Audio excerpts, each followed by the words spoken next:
If you had to guess what the relationship between healthy boundaries and burnout is, what would be your guess? Or how about a lack of boundaries and burnout? That might be even easier. Burnout frequently involves the experience of people stretching their boundaries so much that they lose their sense of self.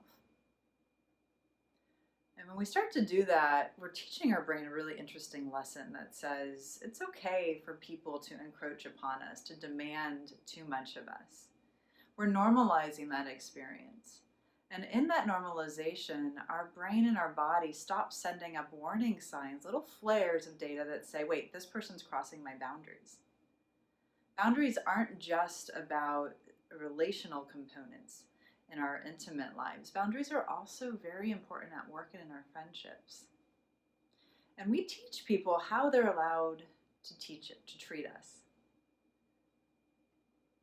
You may have noticed that there's a certain person who consistently engaged in a cyclical pattern of behavior with you. Now that pattern may be loving, but it could also be overwhelming or unkind.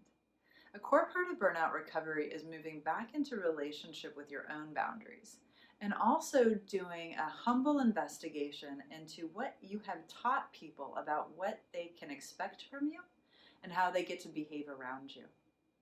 If you've been flexible with your boundaries, then people are going to take more from you than you have to give. And it's not going to be unreasonable because you've taught them that that's okay and that you will constantly rise to the level of expectation. Instead, burnout recovery mandates that we move back into relationship with our own expectations for self and other, that we lay our foundation of what we're capable of and what we're willing to participate within, and then we take our voice back and start laying down our boundaries. Now, this can be tough because people have come to expect certain things of us, and people don't like when we change or when we request change of them. So expect that there's going to be some thrashing in your relationships as you move back to self. I frequently talk to my patients about the idea of sometimes we need to get new playmates. Sometimes we need whole new playgrounds and new playmates because the old ways no longer work for us as we're moving into a new, healthy, and empowered state. So I really encourage taking a moment and sitting in a humble, vulnerable investigation with yourself, getting out a pen and paper, and writing down bullet points about what you've taught people to know about how they can behave with you, towards you, and how they can treat you. And if there are any things on that list that you don't like, those are your new opportunities for change.